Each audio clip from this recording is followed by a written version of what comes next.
عصر کی نماز کی پابندی کرنا ہے، ایک طرف وعدہ ہے کہ جہنم میں لن یلج النار، ہرگز نہیں جائے گا، قطعی نہیں جائے گا، اس میں تاکید بھی پائی جاتی ہے، اور پھر جنت میں اللہ رب العالمین ڈالے گا۔ کتنی خوش نصیبی کی بات ہے، اور کتنی خوش نصیب ہیں وہ لوگ جو نماز کی پابندی کرتے ہیں۔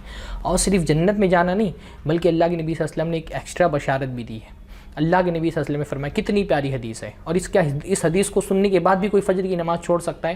اللہ کے نبی نے فرمایا ایک حدیث کے اندر 14ویں کا چاند نکلا ہوا تھا، تو اللہ کے نبی صلی اللہ علیہ وسلم نے فرمایا یہ چاند دیکھ رہے ہو 14ویں کا چاند، یہ 14ویں کا جو چاند ہے یہ اتنا خوبصورت اور اتنا بڑا ہوتا ہے کہ اس کو دیکھنے میں کسی کو کوئی پریشانی لاحق نہیں ہوتی۔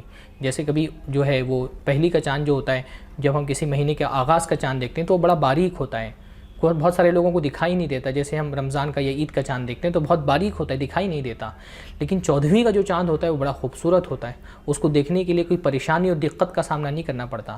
تو اللہ نے فرمایا چاند دیکھ رہے ہو؟ صحابہ سے کہا یہ چاند دیکھ رہے ہو، قیامت کے دن اپنے رب کو ایسے ہی دیکھو گے کہ اس کو دیکھنے میں، اللہ تعالیٰ کو دیکھنے میں کوئی پریشانی نہیں ہوگی کہ کچھ لوگوں نے دیکھا کچھ لوگوں نے نہیں دیکھا، اور دیکھنے کے لیے بھیڑ لگ گئی ہے اور لوگ ایک دوسرے کو دھکا دے رہے ہیں اور دکھانا پڑ رہا ہے وہ دیکھو وہ دیکھو وہ دیکھو، ایسا نہیں، بالکل جیسے 14ویں کا چاند ہوتا ہے ویسے اپنے رب کا دیدار کرو گے۔ اللہ تعالیٰ ہم سب کو ان خوش نصیب لوگوں سے میں سے فرمائیں جن کو اللہ تعالیٰ قیامت کے دن اپنے دیدار سے مشرف کرے گا، یعنی جنت سے بڑی نعمت، بلکہ جنت کو اللہ، اس لیے جنت کے علاوہ اس نعمت کا اللہ تعالیٰ نے ذکر کیا ہے کہ جنت کی نعمتوں کے ساتھ ایک ایکسٹرا نعمت وزیادہ، ایک ایکسٹرا نعمت یہ ملے گی، اور جو جنت کی نعمت ساری نعمتوں میں سب سے بڑی نعمت ہے وہ کیا ہے؟ اللہ تعالیٰ کا دیدار۔ تو اللہ کے نبی صلی اللہ علیہ وسلم نے فرمایا قیامت کے دن تم اپنے رب کا دیدار کرو گے، جیسے یہ چاند دیکھ رہے ہو اس کو دیکھنے میں کوئی پریشانی نہیں ہے، کوئی دھکم دھکی نہیں کرنی پڑ رہی ہے، ویسے ہی اللہ تعالیٰ کا دیدار کرو گے۔ پھر اس کے بعد فرمایا کہ اگر تمہارے اندر طاقت ہے تو یہ کام ضرور کرو کہ سورج کے غروب سے پہلے اور سورج کے طلوع سے پہلے کی جو 2 نمازیں ہیں وہ چھٹنے نہ پائیں، یہ 2 کام کرو۔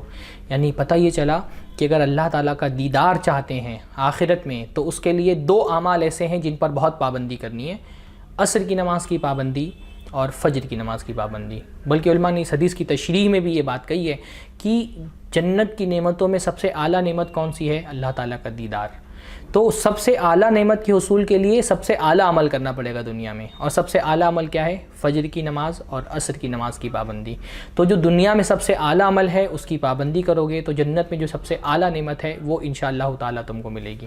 کتنی خوش نصیبی کی بات ہے۔ اللہ کے نبی صلی اللہ علیہ وسلم ایک حدیث میں فرماتے ہیں بشر المشائین فی الظلم بنور التام یوم القیامہ، کہ اندھیروں میں مسجد کی طرف چلنے والوں کے لیے خوشخبری ہے، بشارت ہے، ان کو بشارت سنا دو، ان کو خوشخبری سنا دو۔ کس چیز کی خوشخبری؟ قیامت کے دن کامل نور کی خوشخبری، یعنی قیامت کے دن اندھیرا ہوگا نا، سورج چاند ستارے یہ سب تو ماند پڑ جائیں گے، تو وہاں اجالا کیسے ہوگا؟ کن لوگوں کو اجالا ملے گا؟ اجالا ملے گا ایمان والوں کو۔ جتنا بندے کی نیک عمل ہوں گے اتنا ہی اس کے پاس اجالا ہوگا، اور پھر اجالے کی روشنی میں وہ جنت کی طرف جائیں گے۔ اس اجالے کی روشنی میں وہ جو ہے قنطرہ پار کریں گے، وہ جو پل ہے جس کو ہم پل صراط بولتے ہیں، تو وہ جو پار کریں گے وہ کیسے؟ وہ اجالے کی روشنی میں پار کریں گے۔ تو وہ اجالا کس کو ملے گا؟ اللہ کے نبی صلی اللہ علیہ وسلم نے فرمایا خوشخبری سنا دو کن لوگوں کو جو رات کے اندھیروں میں مسجد کی طرف جاتے ہیں۔ اور اندھیرے کب ہوتے ہیں؟ یا تو عشاء کی نماز کے وقت اندھیرا ہوتا ہے یا تو فجر کی نماز کے وقت اندھیرا ہوتا ہے۔ تو جو اندھیرے میں پریشانیاں اٹھا کر کے مسجد تک کے پہنچتے ہیں، اللہ کے نبی صلی اللہ علیہ وسلم نے فرمایا ان کو خوشخبری سناؤ کہ یہاں کی تھوڑی سی تکلیف اندھیروں کی برداشت کر لو، اس کے بدلے میں کیا ہوگا؟ اس کے بدلے میں یہ ہوگا کہ جنت میں جب لوگ نور کو ترس رہے ہوں گے، جب لوگ روشنی کو ترس رہے ہوں گے، اور منافقین ایمان والوں سے بھیک مانگیں گے روشنی کی کہ ہم کو بھی تھوڑی سی روشنی دے دو، جیسے دنیا میں ہم تم سے بہت فائدہ اٹھاتے تھے تو ہم کو قیامت کے دن بھی اپنی روشنی سے فائدہ اٹھانے دو، لیکن ان کو وہاں پر روشنی نہیں ملے گی۔ روشنی کن لوگوں کو ملے گی؟ وہ ایمان والے جنہوں نے فجر کی نماز کی پابندی کی ہوگی، عشاء کی نماز کی پابندی کی ہوگی، جماعت سے نماز پڑھتے تھے، اندھیروں میں چل کر کے مسجد کی طرف جاتے تھے۔ اللہ کے نبی فرمایا بھی نور التام، ان کو کامل روشنی ملے گی، پرفیکٹ روشنی، اور اس پرفیکٹ روشنی کے نتیجے میں وہ جنت کی طرف جائیں گے۔ تو یہ کتنی بڑی فضیلت کی بات ہے۔ دنیا میں تھوڑی سی تکلیف اٹھا لیں اگر آپ یہ بتائیے نا، ہم فجر کی نماز نہیں پڑھتے ہیں، صرف اتنا ہم سوچ لیں فجر کی نماز چھوڑ کر کے کیا مل جانے والا ہے؟ تھوڑے سے آپ انہیں آدھا گھنٹہ 1 گھنٹے کی نیند زیادہ مل جاتی ہے، اس سے زیادہ آپ کو کیا مل جائے گا؟ دنیا میں ہر انسان صبح تو اٹھتا ہی ہے بھئی، آپ فجر کی نماز پڑھنے کے لیے 5 ساڑھے 5 بجے نہیں اٹھتے ہیں تو آپ 6 بجے 7 بجے 8 بجے آفس جانے کے لیے اٹھتے ہیں۔ اٹھنا تو ہر کسی کو ہے، لیکن اٹھنے والے 2 طرح کے لوگ ہوتے ہیں۔ دنیا میں صبح کرنے والے دو طرح کے لوگ ہوتے ہیں، دنیا میں نیند سے اٹھنے والے دو طرح کے لوگ ہوتے ہیں۔ کچھ لوگ رزاق کے لیے اپنی نیند قربان کرتے ہیں اور کچھ لوگ رزق کے لیے اپنی نیند قربان کرتے ہیں۔ اٹھتا تو ہر کوئی ہے صبح، کچھ لوگ اللہ تعالیٰ کے لیے، اللہ کے حضور میں نماز پڑھنے کے لیے اٹھتے ہیں، اور کچھ لوگ اپنے دنیاوی مشاغل کے لیے، اپنے آفس کے لیے، اپنے کاروبار کے لیے اٹھتے ہیں۔ آپ یہ فیصلہ کریں کہ آپ کن لوگوں میں سے ہیں۔ آپ ان لوگوں میں سے ہیں جو رزاق کے لیے نیند قربان کرتے ہیں، یا ان لوگوں میں سے ہیں جو رزق کے لیے نیند قربان کرتے ہیں؟ اور جو رزاق کے لیے نیند قربان کرے گا، کیا اللہ تعالیٰ اس کو اپنی رزق سے محروم رکھے گا؟